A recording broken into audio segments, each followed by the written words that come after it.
Hello, guys. So, there have been some requests for me to explain my system of analyzing the fencing. Um, yeah, and it's also the system that I use in my club to teach basically good decision making on the strip and tactical thinking. Um, yeah, and it also represents my understanding of right of way and of foil fencing at the moment.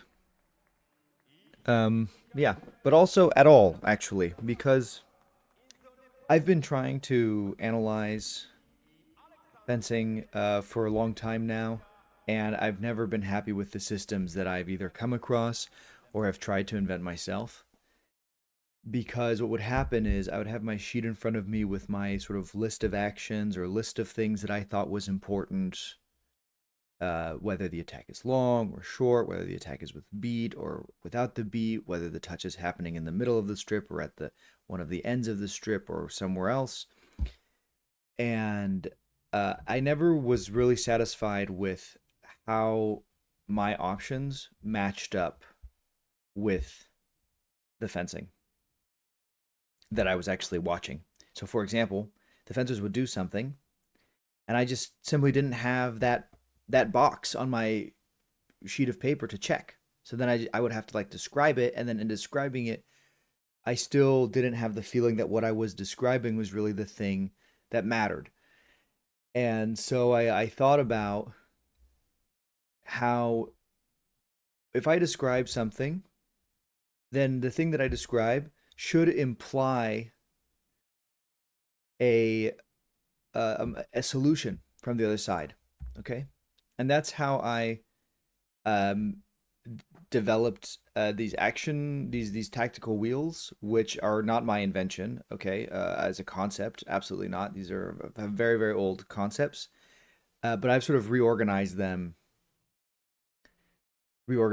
concept for foil, for modern foil today, how I see it now. But if I'm honest, I like to also analyze older videos. Most of the videos on my channel at the moment are definitely newer, but some are a little older, and I have actually used this system on my own to analyze even videos from the 80s. So, and in my opinion, it works, but there is a level of subjectivity to it. So you kind of have to decide a little bit how you're going to delineate these actions. Okay, so these 10 actions or 10 action categories are for the most part also here. So this page here is incomplete without this page, and this page is incomplete without this, and they're both incomplete without your own added understanding of it. So I thought today we could watch this bout, which doesn't have commentary, which is basically why I chose it, and it's Italy versus France, European Games 2023, so very recent. Um, and I think it's just going to be a great bout overall. I actually haven't watched it, or I haven't watched it recently enough for me to remember anything at all from it. And um, right, exactly. So we're gonna watch this. Maybe not the whole thing. We'll see. But we're gonna watch this, and I will actually stop it. Unlike how I normally do. Why is there no sound? Okay, there's the sound back. So I'll actually stop it to explain um, using these things. So this was an attack in the middle. Okay, sorry, a fight for the middle, not attacking them. A fight for the middle. Okay, and it's a fight for the middle because they both go right off the line, looking to either sort of intimidate their opponent into going backwards or into getting the touch right there, right then. So he's going to say ready fence, and they're both just going to go forward quite aggressively. But you can tell that Garotso does his attack first. Okay, so this fight for the middle, you can see it right here. Fight for the middle. Okay.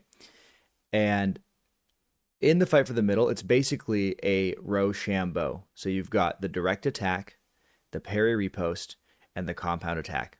Rochambeau is rock, paper, scissors. Okay. So direct attack is beaten by parry riposte. Parry riposte is beaten by compound attack, and compound attack is beaten by direct attack.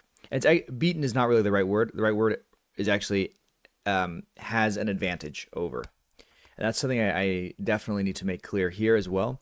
This is not something where if you choose parry riposte, then it's impossible for you to get hit on the direct attack. Okay, it's not a card game. Anything can work against anything else. But this is a kind of a map where the actions are placed in relation to each other based on their advantage. It's basically a hypothesis, okay, because I haven't done huge amounts of formal statistical studies on this, which I actually think is possible to do. But this is my hypothesis. This is what I think would happen if you did run those kinds of statistical tests. And another thing that's very important that you would need to do to run that kind of statistical test is to define each one of these things in a way which most people can agree on. And that's difficult. That's not easy. Because here's a perfect example, okay? The simple versus the compound attack. It's very difficult to define the simple attack in a way which is truly final. And the same with the compound attack. So what I've done here is I've put them on a spectrum. And I say an attack can be rather simple or rather compound. And what I also do is I say that a part of an attack can be compound. So many attacks will have a section in them which is compound, and then they will finish simple. If you're going to be very strict in your definitions of things, which I don't recommend at all, because that's what leads to so many problems, then you would say every attack ends simple, because your tip has to touch their lame. And at the very end of that, it's got to be some kind of a line. It's got to be some kind of a direct movement from the tip to the target, even with a flick, because at the very last millisecond, the tip is hitting the target. Okay, so that's what I'm talking about. Once you start to get too philosophical, it starts to get useless. So that's what this whole system is trying to address. It's supposed to be as simple as possible. I actually think it's very, very simple, but I understand that it can feel a little bit complicated or overwhelming when you first see it because you're not used to it. But I've been teaching it, and my students who've been fencing for only a year and a half, because basically none of my students have been fencing for more than a year and a half, basically all understand it. They're not all able to apply it immediately because all of these things imply many different techniques. It takes a long time to learn those techniques, and it takes a long time to make those techniques actually work in a bout. But they understand all of these actions, and they understand where they fit here in this map. Okay. And one of the criticisms that I've heard from people that I've explained this to is that it's too much it's too rigid of a structure. And again, it's just, these are suggestions. This is the relationship of advantage, not necessarily the relationship not the relationship of absolute correct choice. Okay, this is the relationship of advantage in general. And most of all, it's supposed to serve as a way to basically help you to remember actually the actions that you can do. And so that when you hear an action, the counteractions to that are automatically implied. And that, I think, is what's really important about the kind of information that you're looking at. So if you're looking at a fencing bout, and you're noticing, wow, that guy's really fast, or wow, that guy's really tall, or wow, the actions are happening a lot on this end of the strip or on that end of the strip. What do those things tell you right away about how you should solve them?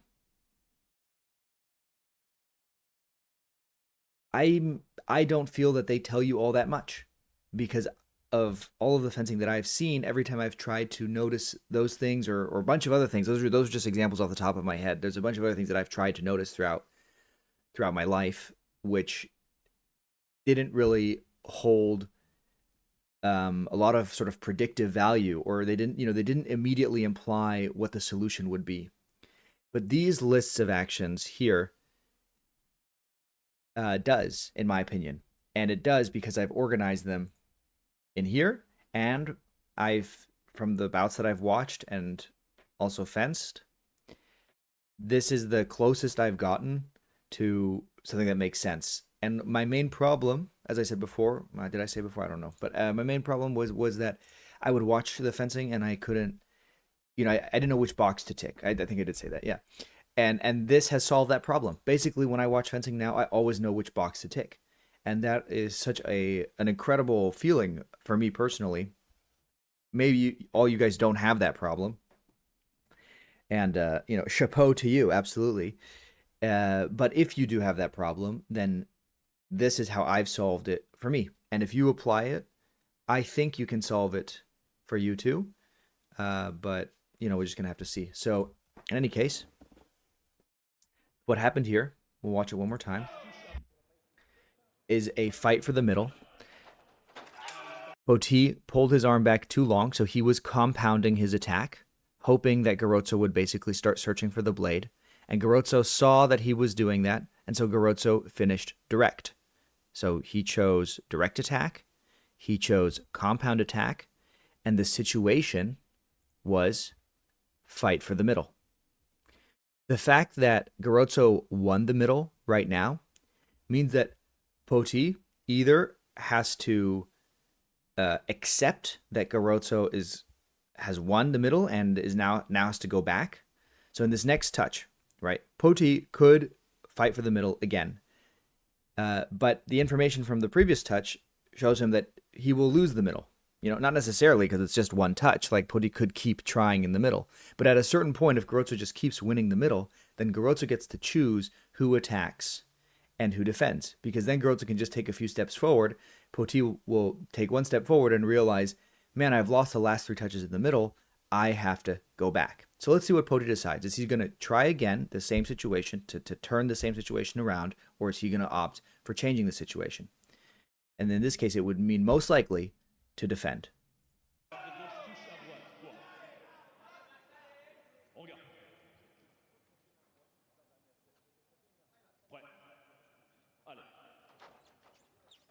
So he tried again, and this time Garotso went back. And now Garotso is doing this very hesitating attack and then finish. So that was a counter time with finish. Okay, or a finishing counter. Counter time with finish is what I'm calling it. Okay, and so this is the next one that I need to explain. And this is maybe the most controversial point in this whole presentation. Okay, so the counter time is an old term. I maybe in some schools of fencing in some clubs around the world it's not old at all, and you guys are totally using it. Great, that's awesome. I wish everybody was using it. I don't really care what you guys call this stuff. Like, it's the same thing. You don't need to take these words. You can change all these words. It doesn't matter. The only thing that matters is what phenomena these words are trying to describe. So the delineation between these terms, the delineation between the counter time and the attack. That's what's important to me. So that when we look at an action, we're seeing kind of the same thing. Okay. And so the counter time, what the counter time is it's an offensive action. So it's in the category of offense in the sense that you have right of way in the first part of it, at least. Okay. So you have right of way as you're moving forward. So let's watch this. This touch is a little bit difficult touch to show this on, but it does happen. So in this moment where Garotso's taking this step forward, he has the right of way. And then in that moment where he took that little step back, he lost it for a little moment, and then he immediately started going forward again, and he regained it because Poti did not attack in that moment. And so he's kind of having it for a moment. Each time he's going back for a little second, in my opinion, he's losing it. But the referees are not saying that he's losing it. They feel that he's still in some kind of offensive posture, and that's why he has the right of way. Even though that's not what the rules say at all, but that's how foil fencing has been refereed for a long time, and that's why this is so controversial, because we don't actually have a word. At least I have not encountered somebody having a word for this kind of an attack yet. The closest I've heard is people then calling it the Garotso attack. Okay, but it's really not just Garotso doing this. We will see everybody is doing this. Okay, but Garotso, not so much that, I mean, Garotso did sort of introduce it, but you see this happening. This is just a natural kind of human thing that happens where you start to attack, and then so you start going forward, you start putting pressure on your opponent, and then your opponent is the one who actually initiates the final moment of the action. Okay, so watch this. So Garotso, he's moving forward.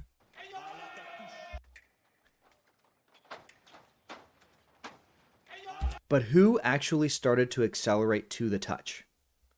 It's Poti.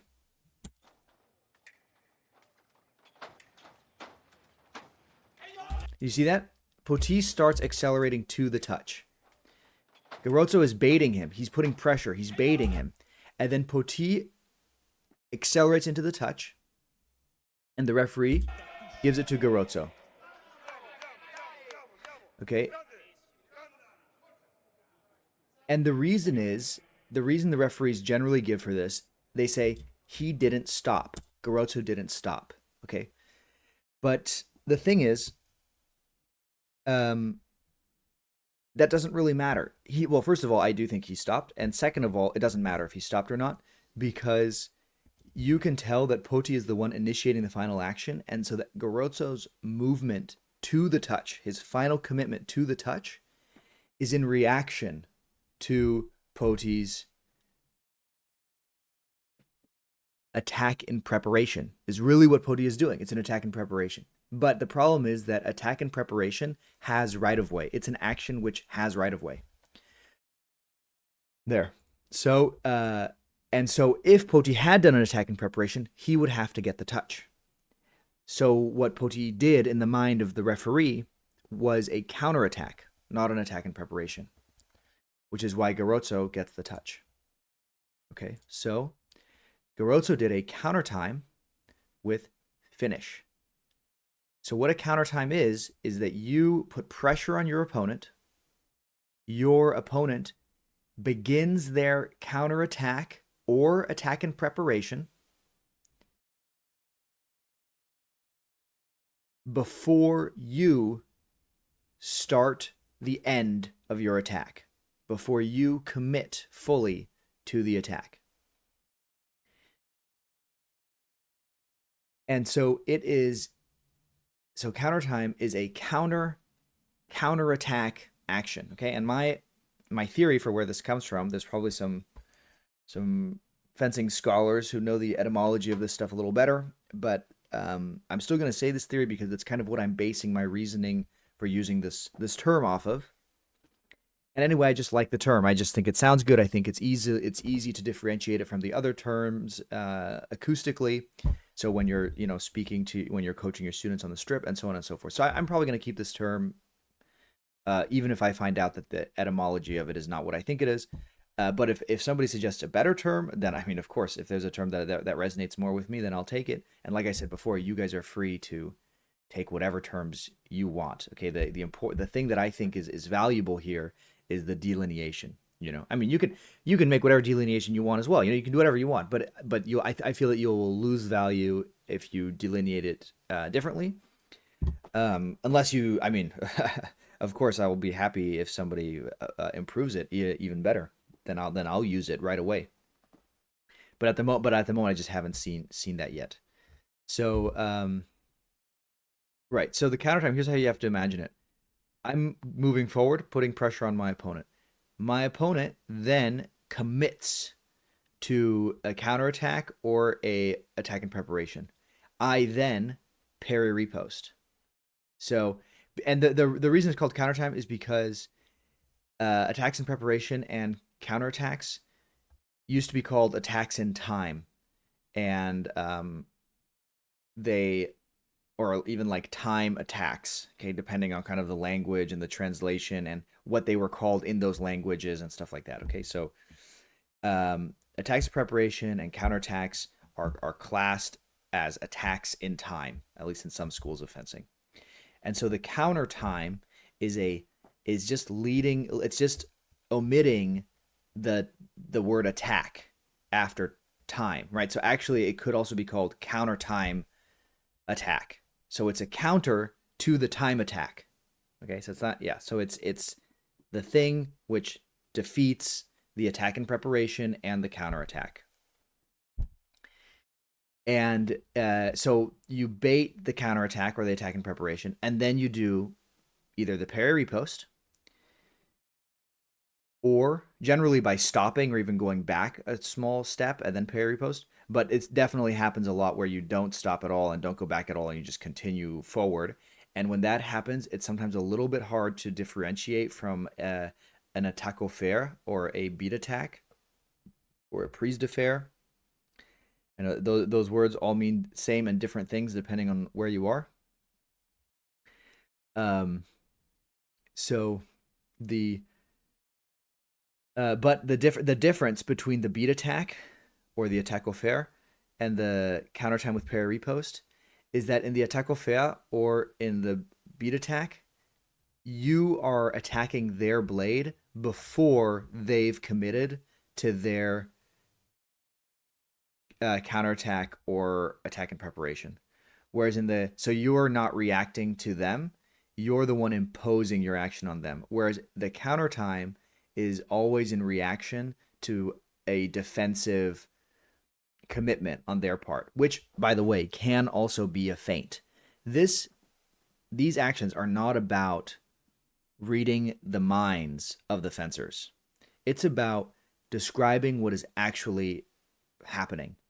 And so there is not any de facto difference between a very, very deep feint as in a counterattack. So a very deep false. There's no difference between a very, very deep false counterattack and a real counterattack for the counter time, right? So if I'm marching forward and my opponent does a super deep false counterattack and I parry that, well, I've just reacted to them, and that makes my action a counter time. If they're doing a real counterattack or a attack in preparation and I react to it, then I'm still doing a counter time. So it just doesn't make any difference what is going on in the mind of the fencer. What matters is what we can see. Okay, so of course you can say, oh, reaction is happening inside of the mind of the fencer, but that's absolutely besides the point, because again, you can tell who is starting first, and thereby that means that there has to be a reaction, basically. At least when describing it, one is happening after the other one. There, okay. Don't get caught up in the in irrelevant mind reading, basically. Okay, so the counter time, right, can be with parry riposte. That's where I go forward, or I'm making pressure, and then the opponent does a counterattack, threatens me, attacks me from the defensive position. So that means they don't have right of way. And I then knock their blade aside with a parry, and then I hit them. But I'm not knocking a blade aside, which is in a defensive posture. That would have been a beat attack. I'm knocking a blade aside, which is coming to hit me. Okay. That's a parry riposte from counter time. Then we've got the getaway go. So that's I'm pushing, and then the opponent again initiates their counterattack or attack in preparation, and then I get away. So I either lean back or I take a step back and I let their counterattack or attack in preparation fall short, and then I hit. So that's the get away and then go. This is also a classic defense. Some people call it distance parry. Like I said, I don't care what you call it. It's the same. It's the concept that matters. Okay, and then there's level 3. This is the most controversial thing on my entire page here, and that's where you just finish. And that's what Garozo just did. So he started moving forward. Poti initiates his attack in preparation / counterattack. Slash counterattack. Where's the counterattack? Here it is. Counterattack / attack in preparation. And just factually, it was an attack in preparation. Okay, that's just a fact. But for the referee, because that's the convention, it's a counterattack. The difference between these two is that counterattack does not have right of way, and attack in preparation does have right of way. There. So, and then Garozo just finished. So Garozo said, "Come and hit me," invited, "Come and hit me, come and hit me, come and hit me." He was hit. And then he finished. And so this one, it's so controversial because when I explain it to people, people basically automatically say, well, that should be Poti's touch. But then the same people, when I show them the action, say, oh no, that's Garozo's attack. And right, so that's the disconnect that's kind of happening here. So we need a word for when people attack in this way. And the referee can kind of decide just on their own, they can decide at any moment if they're going to if that if that attack from the defense, so either the counterattack or the attack in preparation from the defense, they can decide if that was a counterattack or attack in preparation, so they can decide who to give the touch to. And if they say, for example, that's a counterattack, and so counter time with finish is an action which does have right of way, then you can keep doing it. But if they say it was attack in preparation, and therefore counter time with finish is an action which does not have right of way, then you know exactly what to cut out of your game right away. So that's why it's so important. And it's not only that, but you just need to be able to recognize it because it's happening, but also because it implies solutions. Okay, counter time with finish implies different solutions than the simple attack or the compound attack. Because with a counter time with finish, you can draw out that finish in a different way than with the simple and the compound. You can, since you know that you're going to have the initiative, you can you can set that up differently. Okay, you know that they're going to react to you, so that means that you can do feint disengage, for example, as a counterattack or attack in preparation, and that it will generally work. You know that you can attack and then you can hit them, and they will start to try to hit you very late, and so you have a good chance of then parrying it. You also know that they're very, very wound up because they're trying to get closer and closer and closer. So if you do a false counterattack, it's very likely that they will finish or at least twitch. So it's important to understand that your opponent is doing this. Whereas in the attack, in the compound attack, your opponent is hunting you down. They are really putting the pressure. They're really coming fast at you. They're coming at you so fast that they are trying to put you on the back foot. They're trying to make you reactive. There, that's the main thing. And so again, if you try to make these definitions extremely rigid, it's not going to work. So you have to kind of play with them a little bit and put them in relation as well to their solutions. Okay. So let's just watch a little bit now that we've gotten some of the most controversial things out of the way. So Poti in the attack again. Wow. And he laid down. Okay. So Poti was basically doing a counter time. So in the sense that he was inviting the whole way. You can say maybe he's changing to a compound at some point. Let's watch it again. But again, it's not about how strict his definitions are. So he's going forward, he's inviting, but he's also trying to open. See, it's very compounded. He's trying to open, he's trying to open Garotso. And then Garotso does a false counterattack by threatening with his tip. And Poti immediately tries to finish. And Garotso does a parry riposte. Okay, so this is a case where the parry riposte does manage to defeat basically a compound attack. Okay, and I would say, see, this is a very good example of something that's really in between the counter time and the compound attack. In the end, yeah. In the end, it's really very close to being in between those things. And Garotso is the one kind of reacting to Poti the whole way back. And then just at the very, very end, he kind of leaves his blade out and then parries it. Okay, so I would say this is a pretty successful.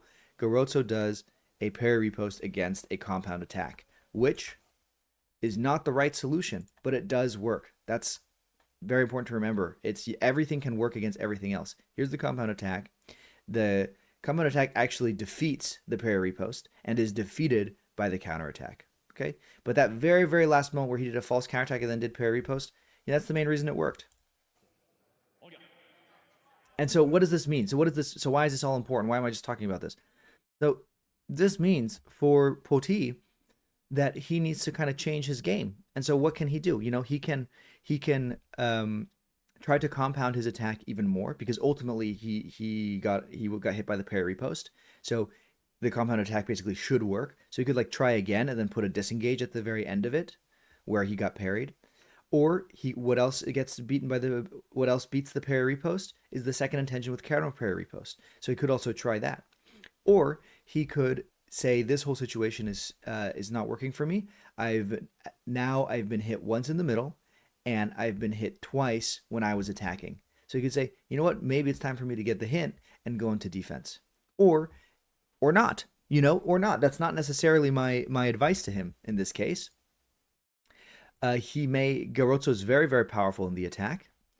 But it's something to try. If something is not working, then you need to try something else.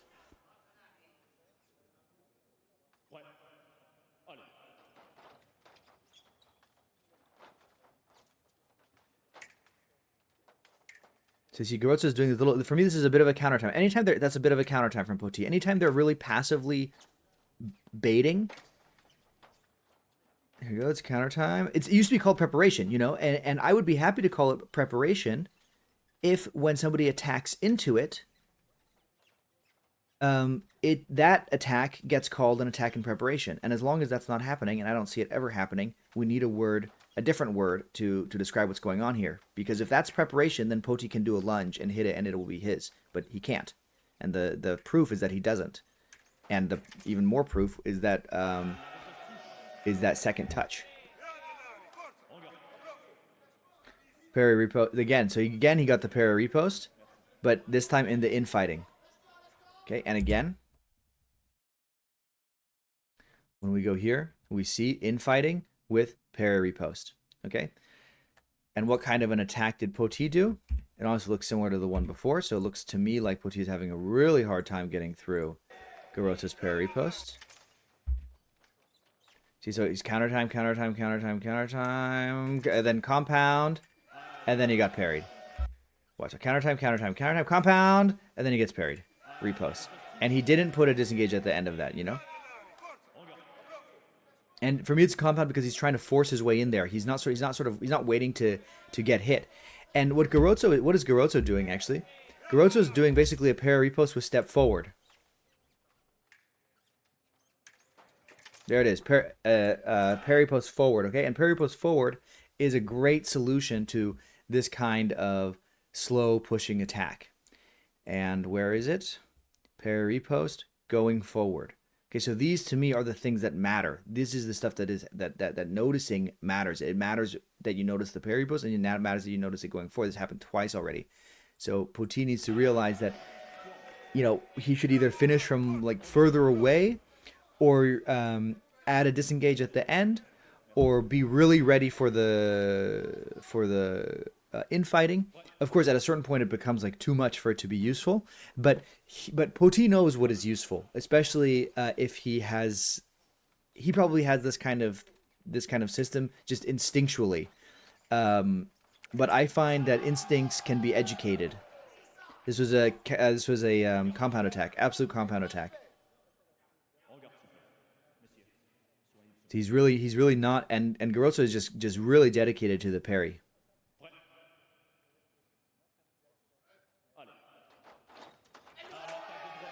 Yeah, wow. This is some stuff in the middle, and he gave it to Poti because they both kind of went forward and back and forward again, and then the referee decides who is first going forward. But for me, this is fight for the middle, and they both uh, do pretty much a direct attack, but after some stuff happens beforehand, after some little bit of getaway go. This was a very clear compound attack from Poti, and Garoto again got the parry post. So Garoto is making parry post work against compound attack, which is great. It's just suggestions. It's just a advantage. And part of why it's working is because he's doing the parry with step forward. Parry, this is something that's difficult to show here, okay? But parry with step forward, parry going forward, you can place this on this map in the same place as the counterattack because it is a solution to the compound attack. Okay, I know just before I said that it's not, that the parry post is not, but with step forward it is. That's why it's so important because with step forward defeats the counter time, which is this kind of slow moving forward, but it also is or can be good against the compound attack. It can also be defeated by it, as I keep saying. But it's good if you can describe. If you can describe it, then you can start to see for your bout specifically what is mattering more. Parry post right.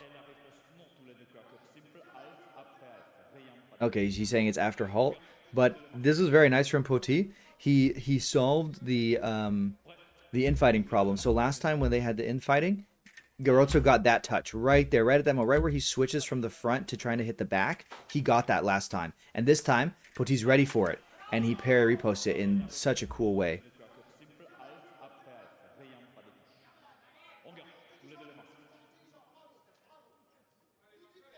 And so what watching bouts like this has also helped me to recognize, I mean, there's a lot of things, but one of the things is that the attacks tend to happen in a certain order. They tend to happen like this. They tend to go first, counter time, and then they go into their compound attack phase, generally. Or they just finish simple with a nice lunge. And then if they don't succeed, they get they don't succeed either because they're too short or because they get parried. It honestly doesn't really matter. They then have to try to get the counter parry repost or the getaway go or the remise. So let's watch if we can see that happening. So here there's a lot of fights in the middle. So Poti tried to attack in the middle actually with the compound attack, and Garoto actually managed to parry it. But again, he did it forward. He did his parry going forward. His parry going forward is very strong against compound attack.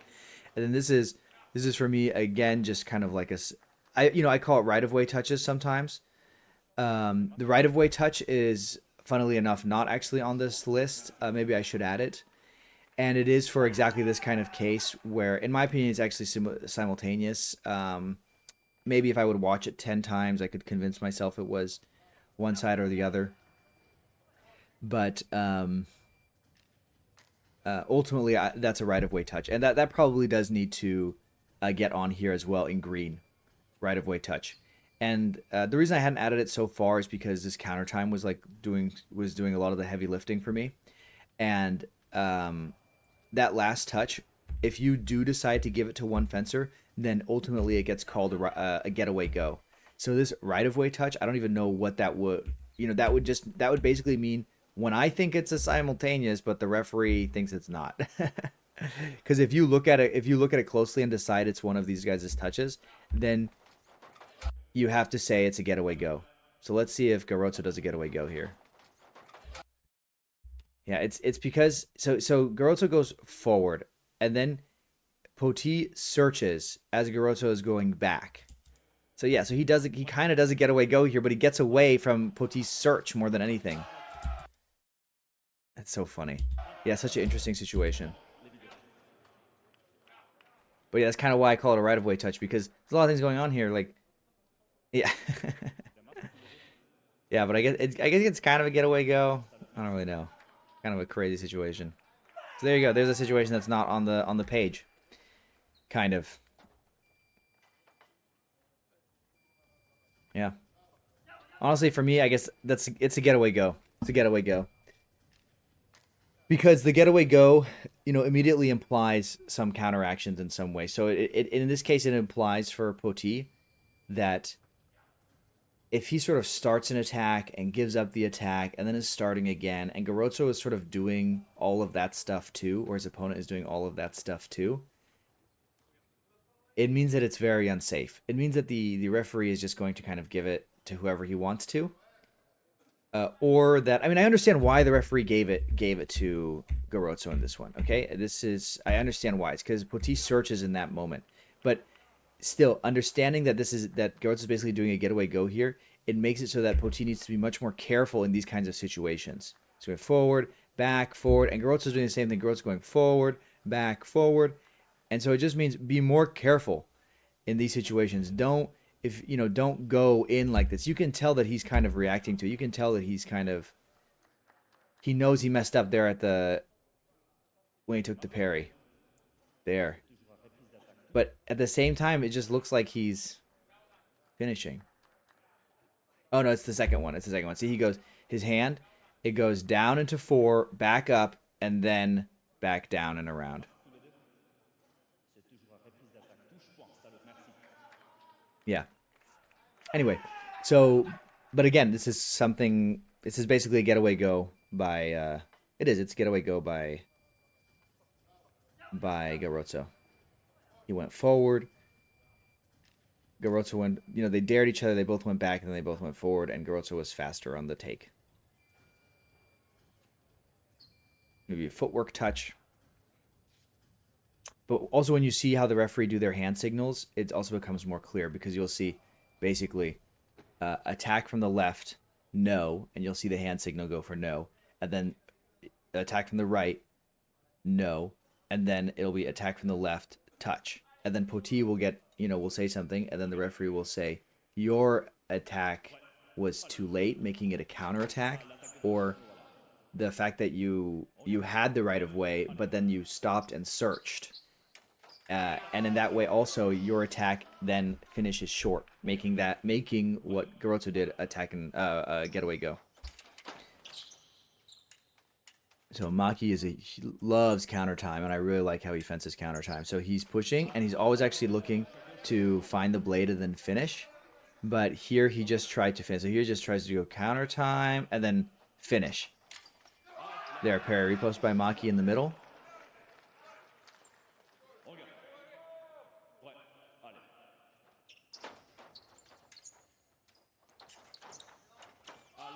And yeah, basically, it's interesting. It's basically a counter time with parry repos. Again, it's on the spectrum between counter time with parry repos and beat attack. This was interesting. Yeah, so because LeFort did a counterattack because he spun. Okay, so when you try to avoid being hit, what you do automatically is a counterattack. But Maki did because it's in the middle. Yeah, I mean, he basically did a compound attack with finish. Okay, you could say either one. You can say he did a compound attack with finish, or you can say he did a compound attack and hit.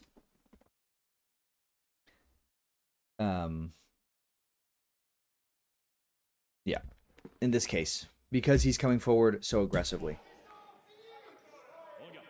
Is that true? I don't know. Maybe just that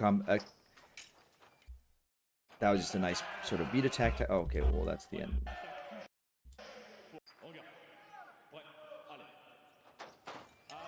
Counter time with finish. Honestly, it's counter time with finish. He's totally just like letting himself get hit and then finishing. So it's counter time with finish.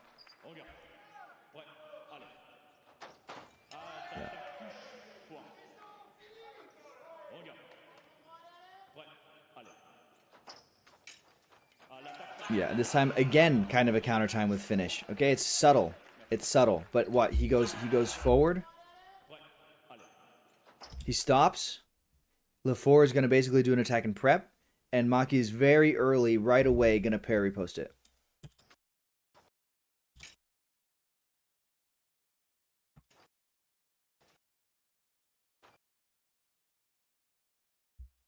Okay, I guess they actually won't. So.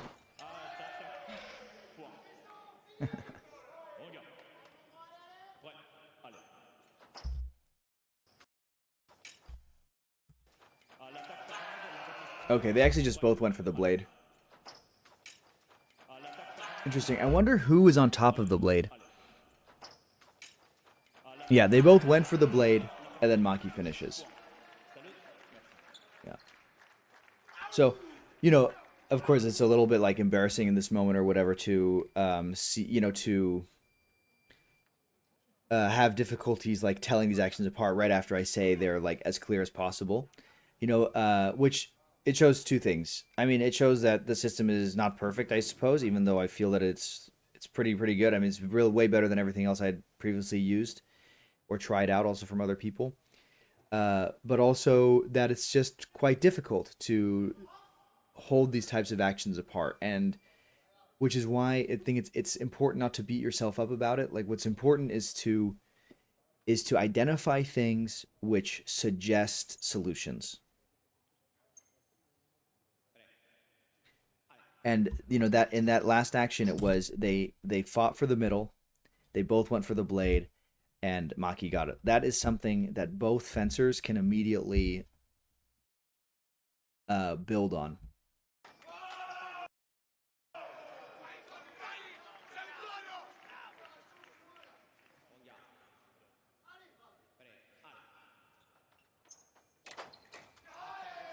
And this is a very classic compound attack from Seven.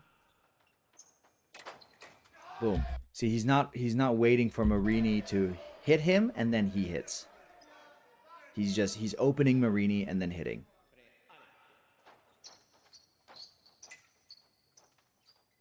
Yeah, and despite, the difficulties that I'm having now, I'm also trying to explain all this stuff like at the same time. And the real test is kind of found in my other commentary videos.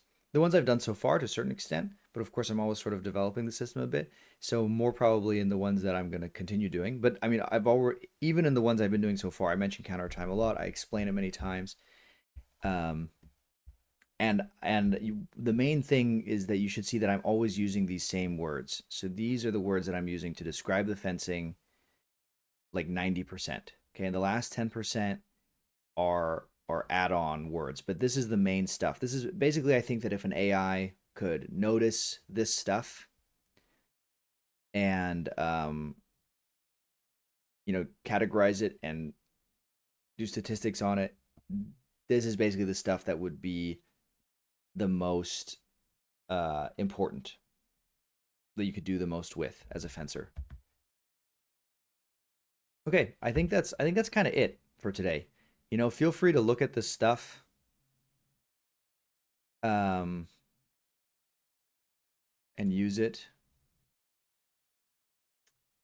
Um, yeah, I mean, credit me if you feel like it. um, because it did. I mean, it is a work of a long time, and of course, people who care at all about the history of fencing, or the little bit maybe more scholarly or theoretical side of fencing, will recognize all of these things as not really being new, but the organization of them in this way definitely is, at least to a certain extent. And the context is always changing. The modern context has necessitated the resurgence of this term, in my opinion. Um, Even if it's just me using it. So yeah, that's it. I hope you enjoyed it.